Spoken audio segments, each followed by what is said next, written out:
What's going on, Nerd Squad, and welcome back to Top 10 Nerd. I'm your host for today, Taylor McWatters, and on today's list, we'll be breaking down the 10 worst things that have ever happened to Captain America. So let's just get down to it. Kicking off the list at number 10, smacked by Thanos. We got to see Captain America and many others get the beatdown of their lives in Avengers Infinity War, but in the comic, in Infinity Gauntlet, it was somehow even more brutal. Yet in part 4 of Jim Starlin's The Infinity Gauntlet, Thanos at one point weakens himself while maintaining the stones because he wanted to take on the Avengers in a more equal fight. All of this just to impress Death. So he makes himself weak and then fistfights them. It's crazy. So Captain America is leading the Avengers into battle, and at this point, everybody is getting hit. Cyclops gets his head stuck in a clear block of force. Vision gets his insides just torn out. And then Thanos sees Cap as having such an emotional outburst. And then after Thanos destroys Cap's shield, he gives him the mighty backhand of a lifetime, knocking him out cold. And before we continue on to number 9, guys, if you could just go ahead and give this video a thumbs up, because it really goes a long way for us here at the studio. You guys are the best. Thank you so much.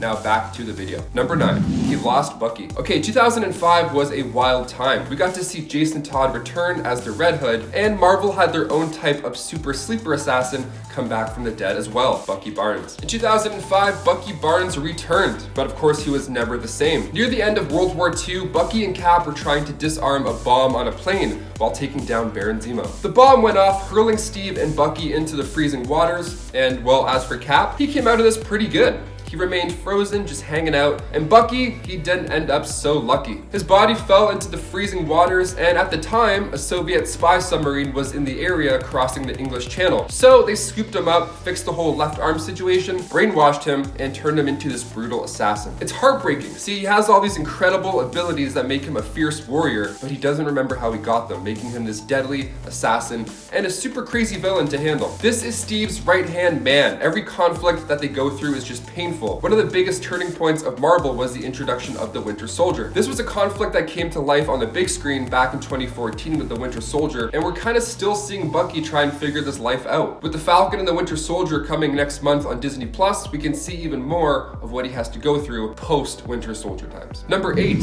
Hail Hydra. This next one resulted in writer Nick Spencer getting death threats. That's right, so fans were mostly not okay with this one. Back in 2016, Captain America said 2 words that would throw every comic book fan for a loop: Hail Hydra. It all went down in 2017 Secret Wars when Captain America's reality had been rewritten secretly by Kobik, who was a sentient cosmic cube acting under the influence of the Red Skull. So as a child, Steve was recruited and raised to believe in their ideology, which was the strong ruling for the weak for the good of all. Now there's a pleasant nod to this in Avengers Endgame, of course, when the team goes back in time to the first Avengers plot. We see Steve get in the elevator to try and get the scepter, and then we see the whole Hydra/Shield elevator stocked full of guys. Now we don't know this at the time, but that's fully Hydra. But Steve knows this. So instead of beating everybody up and kicking ass in the elevator like he did in Winter Soldier, he just said, "Hail Hydra." And then just like that, he walked out of the elevator with a smirk on his face. It was beautiful. Number 7, Old Man Cap. At the end of Avengers Endgame, now that we're talking about it, we see Captain America return the Infinity Stones. Only he doesn't shoot back to the present day after he's done. No, he sticks around, hangs out with Peggy, dances the night away, and then we see him as an old man giving the shield down to Sam Wilson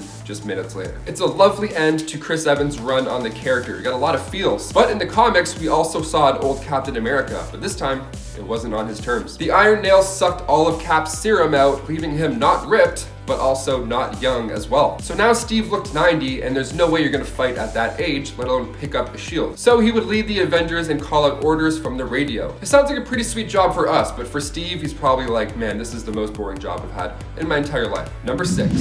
William NASLUND. He was originally introduced in the comics as the Spirit of 76 in Invaders issue 14. William Asland also held Captain America's mantle for a brief moment. This What If comic turned out to be canon, so back after the apparent death of Steve Rogers and Bucky Barnes at the end of World War II, the United States approached him to be the new Captain America. The first replacement. Wow, how exciting would that be? So much pressure though. So he had the shield for a brief amount of time. He had done a couple of missions, and then he died in action. Yeah, he had to fight off these robots, and he ended up in the hands of one of them and was crushed to death. But he went down a hero. He activated a flare device that made the robot inactive, and he also summoned the other members of the All Winners to come to the rescue. So he went out a hero. Short but sweet. Number 5. William Burnside. William Burnside, who had changed his name to Steve Rogers and even got work done on his face to match the look. He ended up developing another Captain America serum, and he and his buddy Jack tried to be the new Bucky and Cap. So they got enhanced abilities and they took down Red Skull. They did some pretty good work as a team. The only thing was, a year later, things started to go a little bit south. They started to become paranoid schizophrenics, so the government put them in cryogenic suspension. He went from being Captain America to being the villain, just like that. So William and his Bucky Barnes sidekick, Jack Monroe, both were in custody of Dr. Faustus, who brainwashed William to become the Grand Director, the leader of the hate group called the National Force. Number 4, 404, Cap not found. In Captain America issue 404, we see Steve Rogers squaring up against werewolves.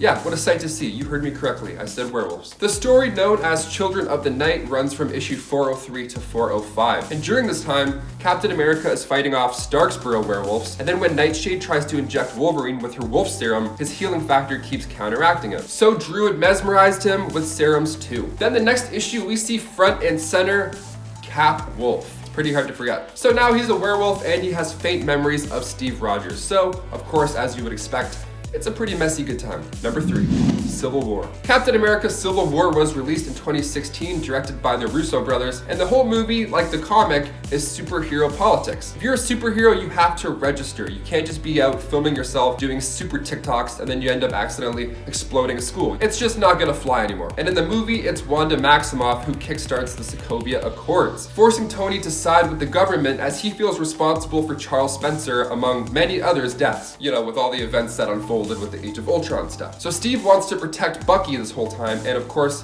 freedom throughout the team is encouraged. Now, eventually, due to Baron Zemo's work, he gets Tony in the same room as Steve, and we see footage of a brainwashed Bucky kill Tony's parents. The next 10 minutes are filled with Steve having to fight off Tony in order to save his best friend. And it's truly heartbreaking, and it all ends with Steve sticking the shield in Tony's chest, and as he carries away a broken down Winter Soldier, Tony says to him the shield does not belong to him, it belongs to his father. And that's the last time he sees the shield and Tony Stark, so it all goes downhill for Cap for quite a while after this point. Number 2, Stuck in Dimension Z. In the comic storyline Castaway in Dimension Z, Captain America ends up getting stuck in this land created by Arnim Zola, and he's in there for 12 years. That's some Black Mirror type torture. That's like crazy. So during the 12 years, Steve raised a boy named Ian, who's a kid he rescued from Zola as his own. So the whole thing is that Steve has to return to Earth soon before this implant on his torso that's combined with the virus of Zola's consciousness takes over his mind. Not a great scenario. Also, ouch, that doesn't look too comfortable of a procedure. It's one of the more brutal body injuries, and of course the whole being trapped for 12 years element, I mean, that just adds to this already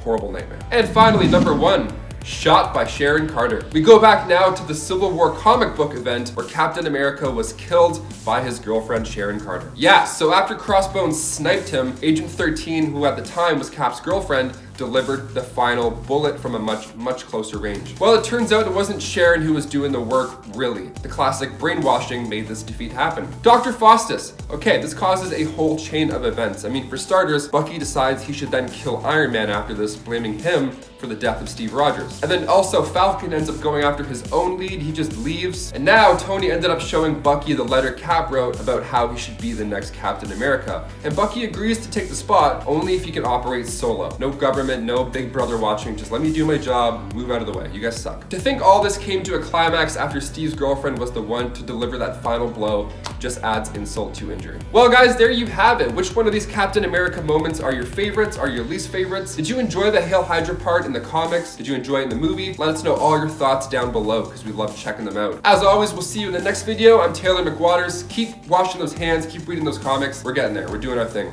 You guys are the best. See ya.